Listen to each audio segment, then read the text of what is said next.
Welcome to the show. So if you watch Hot Bench, and I hope everybody's watching Hot Bench, you will see me and my two colleagues, Michael Corriero and Patricia Domingo, engage with the litigants, and then they leave us. We make a decision, and they leave us, and they go off into the arms of my next guest, Chris Thomas. Chris Thomas has been with our show, Hot Bench, since the beginning. He's been with Judge Judy since the beginning, 25 years of that incredible broadcast. He is a wonderful friend. He is a colleague. He is a Texan, and he's here right now. Please, I hope you enjoy my conversation with my great friend, Chris Thomas. Welcome to the Tanya Acker Show, my friend and my colleague, Chris Thomas. Thank you, Chris, for joining. You're very welcome, Tanya. It's a pleasure to be here. It's so nice. So you all know Chris. Chris is the one who gets the litigants right after they leave our hands. My two colleagues and I, Judge Corriero, Judge Domingo, we get to talk to these folks. We ask them the questions, we make a decision, and then we release them out into the world of Chris, which has also been your job for 25 years with the Honorable Judith Sheindlin, Queen of all television, first of her name, ruler of media. 100%. What is that like? So talk to us about what you do with the folks when they leave our grasp. You enjoy that little bit of interrogation afterwards? A little bit of an interrogation, and basically it's a chance to give them the opportunity just to, to give them to speak off their mind, to come clean, basically, because they've been in the courtroom, and 9 times out of 10, they're not always happy. Some aren't happy, some are happy, some aren't happy. So, and when they come outside, it just gives them, the last word, so to speak, and I want them to leave, happy campers. I want them to be a happy individual when they leave. I want them to have every, stress on that one situation off their mind, put this behind them, move forward, and try to make a better day.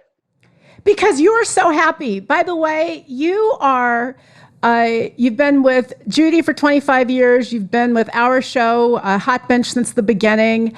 You are just so positive and optimistic. And frankly, if I were a litigant and I were leaving a courtroom where somebody had been giving me a hard time, or some 3 folks had been giving me a hard time, ending up in your happy clutches would be a nice place to be. So tell me, what has been the biggest surprise? Let's talk about Hot Bench. Very nice of you to say. What's the biggest surprise in the 7 years that you've experienced at our show? What's something where you were like, what? What the heck? Well, I mean, you have so many cases where like friends will actually turn on each other and start like damaging their vehicles, or boyfriends and girlfriends will, move in together way too soon and, playing house or something, and it turns into a tragic situation.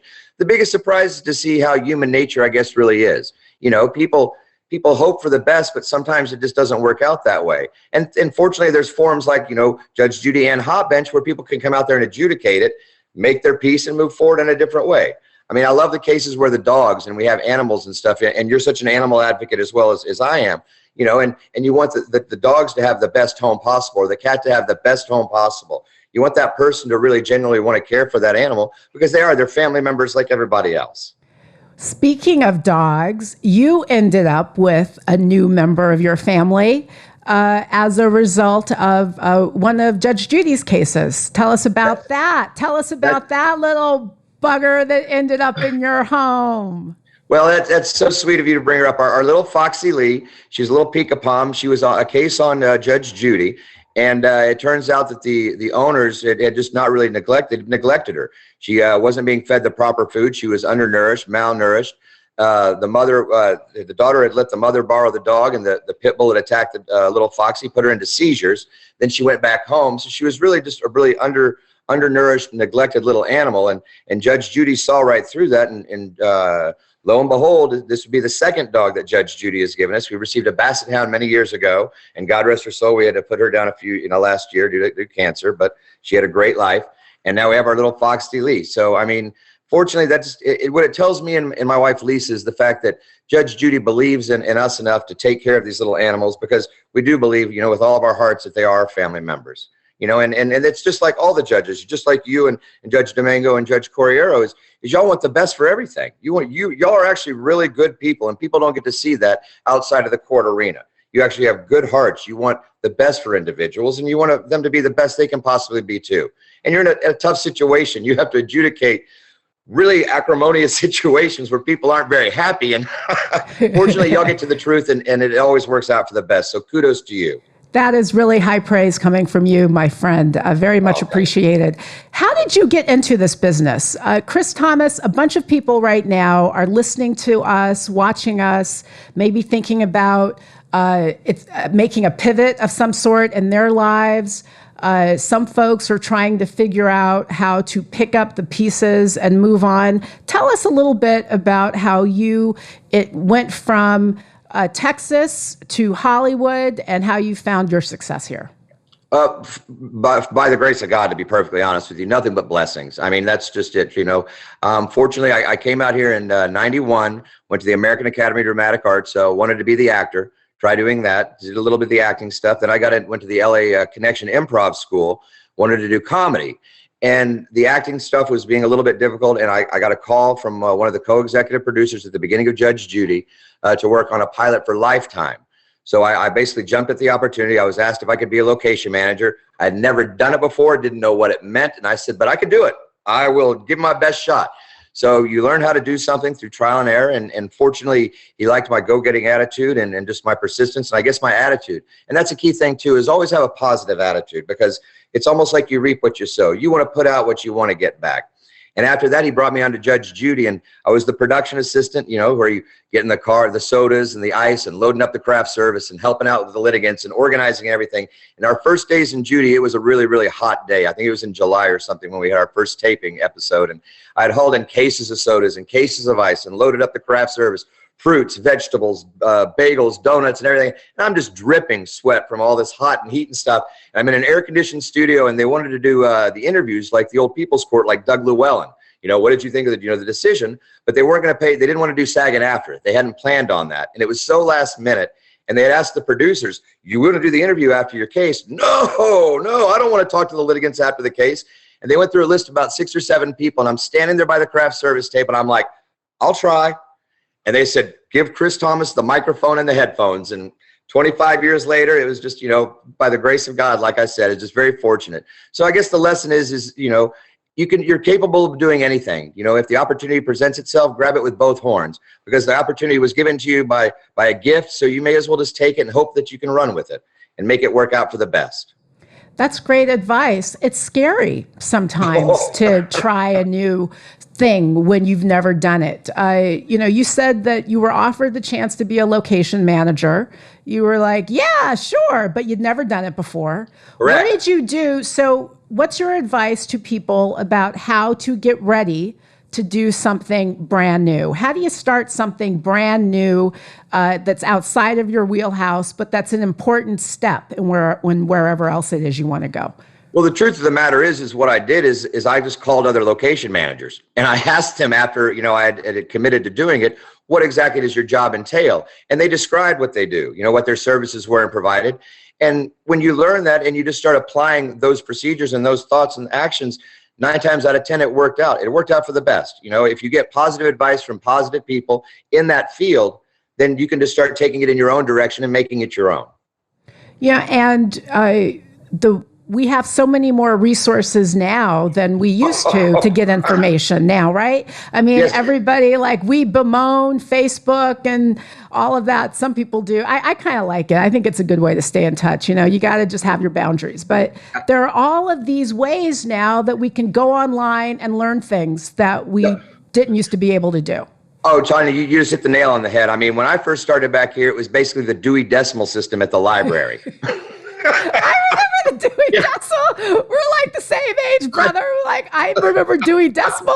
I remember the card catalog in the library. The card catalog. You had to go to the library and then figure out what shelf things were on. Oh, yes, exactly. You have to hunt it down, ask a million people and things like that. But in today's now, with the internet, you have a world of knowledge at your fingertips. So let's talk a little bit about your home state. Texas has really, really been through the ringer. You also, on a very personal level, have dealt with some really heavy stuff. Your mom was diagnosed with COVID. How is she doing? How is she? She's doing much better. Thank you for asking. I mean, she said she's been on antibiotics about 3 months after the full effect of the virus had hit her and stuff. And it was a simple mistake by my family. My aunt and her husband had gone over to see my mom and my brother for Thanksgiving. And, they didn't even think anything of it. And sure enough, a week later, my mother had getting the symptoms, went and was tested, was diagnosed with COVID, and she said, imagine the flu and imagine it 100 times worse than you could ever imagine. She said she wouldn't wish it on anyone. She said it's so sad that people are actually dying from this disease when it can be so preventable by just taking the steps and precautions that the CDC, recommends. What do you feel as the son of a woman who is suffering from this, who suffered from this? What do you feel when you hear people doubt that it's a real thing, or poo-poo the restrictions, or really, go even further than that? I mean, there's been a lot of aggressive behavior toward mask wearers or those who ask others to wear masks.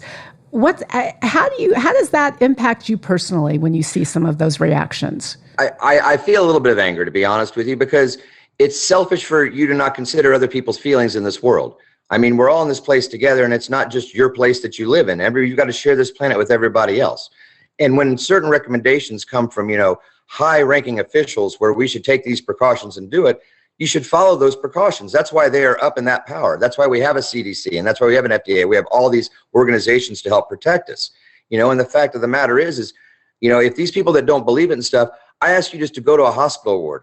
Look in there in the emergency room. Look at the numbers of these people that are dying. Look at these tragic cases of grandparents who can't say goodbye to their kids or anyone like that, and they have to pass away. I've had friends who have lost family members, and they can't even see their family members for the funeral.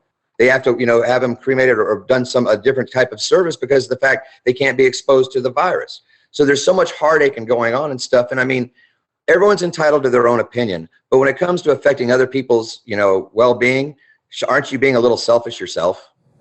And then I can only imagine what it must be like to learn that a parent is that ill and you can't go see them. You can't stand at their bedside. Like, you can't be there in the ways that we want to be there for people when they're not well.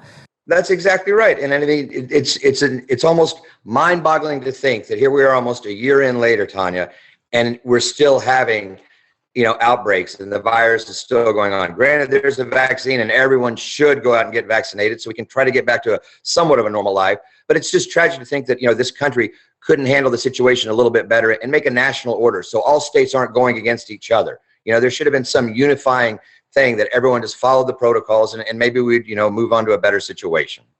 One can only hope. I bet if Judy would have run this thing a little better. Between Judy and you three judges, this situation would have been a moot point in 90 days. It's been really, it's just been tough. It's been tough for people. It's in part why I really wanted to have you on the show, because I find that you project such a happy optimism. Even on our show, sometimes we have these cases, and as you say, people are mad, and they leave that stage mad. I hear them back there, before you interview them, they're like yelling and calling us all kind of names, and you still come out there. But what I like about you is that you sometimes are like, don't you think you shouldn't have not lied to the judges like that? Like, why did you lie? Why did you present that fake evidence? Right. I mean, sometimes, with a smile, friend, you do it with a smile. It's the opportunity. It's like, hey, you may as well come clean now. It's already done. You may, get it off your chest, and you can move forward in a positive light. So speaking of moving forward in a positive light, going back to your home state of Texas, gosh, what a disaster. I mean, it was like an apocalypse down there. Are your friends and family okay and recovered from that crisis? Yes, thank you very much for asking. I mean, it's tragic to think that, in Texas, where they've done up this unregulated power something, or where they do the power companies are all unregulated. People were getting hit with $17,000 bills for the electric and power during these. Yes. Oh my goodness. Google this. Look this up, ladies and gentlemen. During the power crisis, certain individuals. We're talking one city block is on one power grid, and another city block is on another power grid, and they're all run by independent companies that don't even live in Texas, aren't even based in Texas. And they were raising the rates up so extravagant during the crisis when they were out of heat and out of water and all that stuff. Not to mention when water pipes broke, and when they froze and broke, the water was continuously running. They didn't send out anybody to shut the water off. They kept the bill running and running and running. And some families are receiving $15,000 to $20,000 electric and water bills now. And these are low-income families who can't afford to pay that. And you know who's getting the money? All the big boys and the corporations, because they really don't care about anybody else but themselves, is what it seems to feel like. I didn't know that the bills that people were getting were as high as that, especially for low-income people, especially folks who, a lot of whom have not been working. I mean, I know that Texas has had some different rules on opening or not opening, but regardless of where you are, and what some particular states' rules are, this pandemic has really decimated a lot of people economically. So when you think about the fact that on top of the fact that, they've been saddled with the impact, both health and economic, of this virus, then you've got this wild storm, and then now you're facing a bill for $15,000 because nobody could shut the water off during. Yes. That's how this went down? That's how it went down. They couldn't regulate. They couldn't get people out there to do the power, shut the power, the water off, things like that. It's just unbelievable. Unbelievable to me that they didn't help these people out in the time of need. And that's just, how much more can people take, it seems? First the COVID, you're out of work, and now you get hit with these bills, and you can't even keep warm. There are actually documented cases of people dying, freezing to death in their living room chairs. Unbelievable. Folks who didn't have heat. It's unbelievable. Tragic. This is America, Tanya. This is America. Unbelievable. It's appalling. You told me, though, on a better note, a story about paying it forward that, frankly, when you shared this with me, Chris, I told it to someone else, and it really kind of made my day because it's such an example of goodness. We are so surrounded by horrors of every type. People can be horrible to one another. We are sometimes confronted with horrible situations that are of no one's fault. I mean, this pandemic happened, horrible storms happened, fires have happened. I mean, this has just been a year of so many crises. But you told me the most beautiful story about paying it forward, and I feel like we could all use a little bit of that right now. And you know what I'm talking about. The grocery store. Tell me the grocery store story. Another story coming from Texas. Now, this is just to show the other side of the coin here. Right before the storm was happening, the news department announced, go out, stock up on your supplies because you don't know how long this is going to last. Candles, flashlights, batteries, food, water, everything that you can possibly get. Well, there was a stories of people going to this certain H-E-B in Texas, which is a grocery chain there, and everyone's stocking up. They said that the line to get in the place was just astronomical. People are in there, and we're talking stuffed grocery carts, packed to the brim, packed to the brim. People are waiting in line to check out. All of a sudden, the power goes out. Well, people realize they're not going to be able to pay for their groceries because they can't scan or anything like that. All of a sudden, the manager comes on and just starts waving people through, and they're wondering what's going on and stuff. Turns out that the manager let everybody take what was ever in their cart home for free because he knew that those people were going to need those groceries. And how can you tell someone to put things back when you know it's going to help keep them alive over the weekend? Now, here's the side note of this. To get even better is the fact that the individuals who got the groceries and stuff like that were so moved by the gesture of this corporation. They called the corporation and asked who they normally make donations to. And those individuals wrote the checks for what the groceries would cost to make a donation to that charity. So it's paying it forward. That's the whole positive part about this part. It's showing that individuals do care for each other and they can pay it forward. And that's the whole part. The society would be so amazing if everyone could just one step forward, pay it forward until it completes the whole circle. What It seems an like amazing lesson. it's such an amazing lesson. And, when you say things like pay it forward, people are like, oh, it's so cliche. Well, you know what? Some cliches work and they are right and they mean something. It's so much easier to focus on the negative. In some ways, we have to, right? Bad stuff commands our attention. We have to stop it. We have to eradicate it. We have to fix it. And it's so easy for us to let the stories of people's goodness slip through the cracks. It becomes that piece at the end of the news story that at the end of the news broadcast that people may or may not see. But it's so emblematic of who we are as people, as humans who are in it together. 100%. You're exactly right, Tanya. I'm starting to rub, but you're right. Kindness costs nothing. It doesn't cost anything to be nice to people. And the only thing we have control over in this world is how we react to a situation. Like you said, life's going to hit us with both fists, and it's going to be tough and difficult and uphill sometimes. But sometimes the roller coaster is better than a merry-go-round. You'd rather have some good times and some bad times as opposed to a boring life, it seems, in my opinion. And all you want to do is be happy and be good to everybody else. I like to follow the golden rule. Do unto others, you have them do unto you. It seems that's the philosophy that works for me, and hopefully it works for everybody else too. It's pretty simple. And I have to say, I don't find many flaws in it. No. I don't find many flaws in it. So, let's think about the generation of folks younger than us who are growing up in this world where everybody's in pitched battle, right?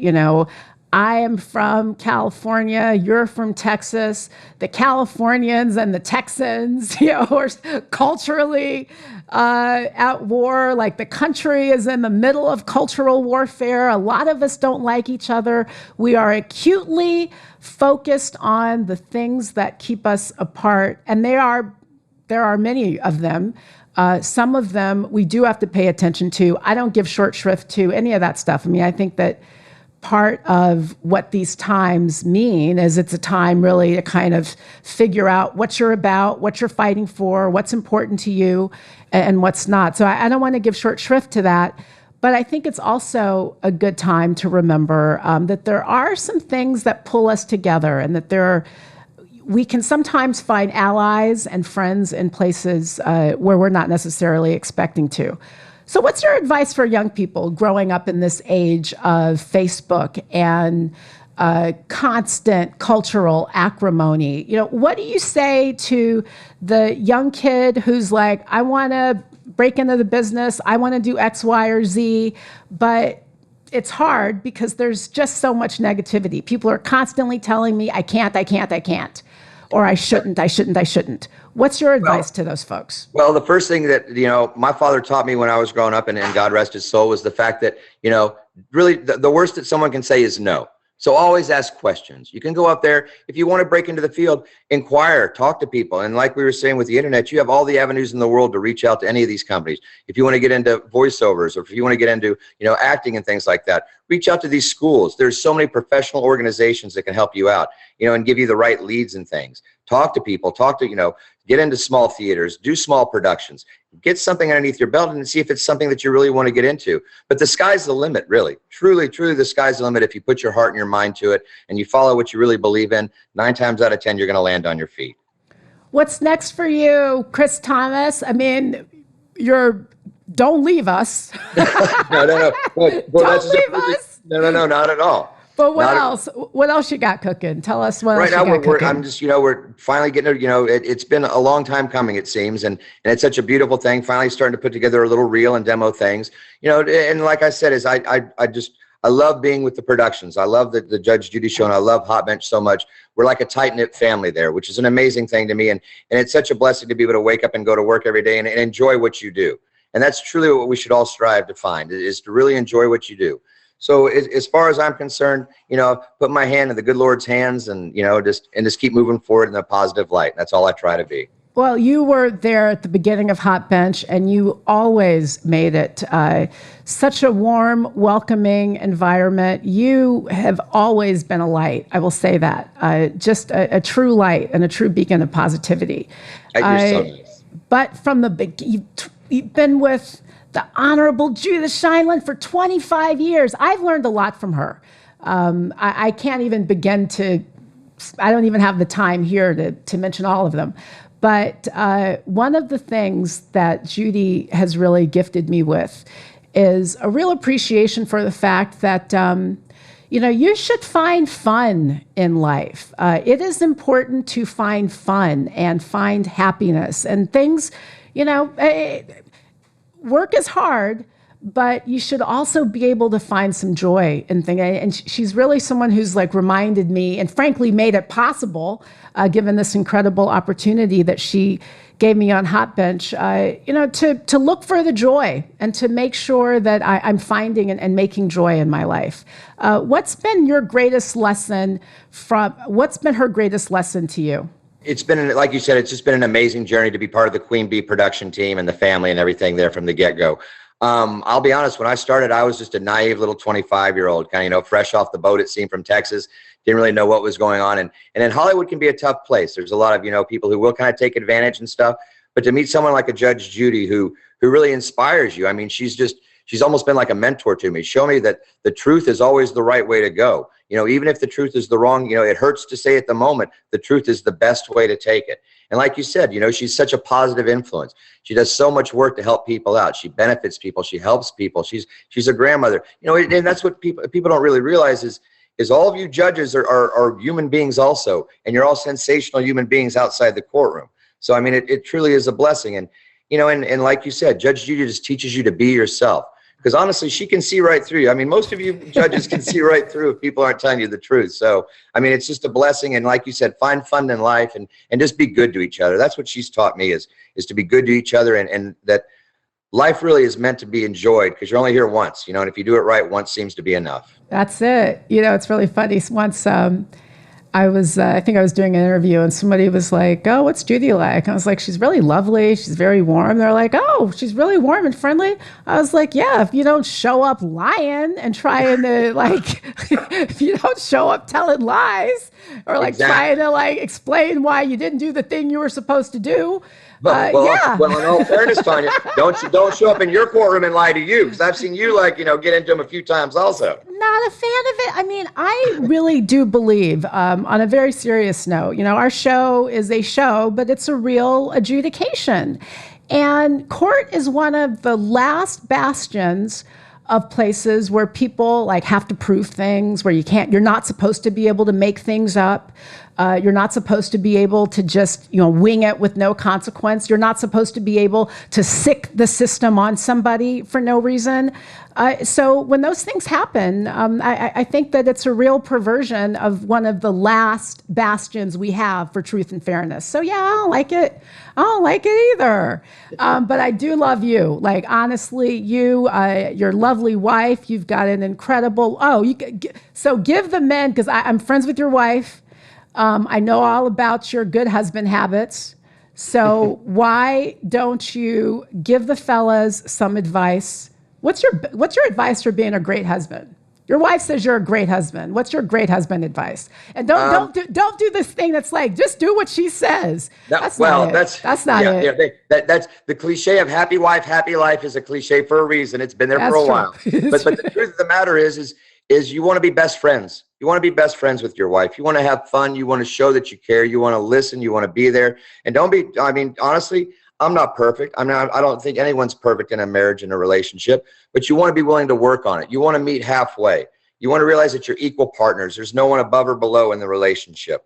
That's what I've seemed to found that works. I mean, I waited till I was 45 years old to get married, so I did the whole, play the scene, have some fun, and try to find the right people. And it's not easy. But when you find your soulmate or someone that you really care about, or anyone for that matter, just treat them right, the way you'd want to be treated.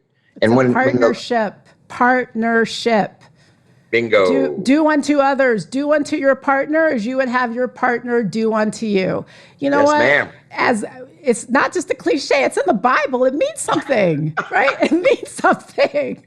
It's been around. They've been saying it for a long time. It means something. Those rules have been around for a long time. For a reason.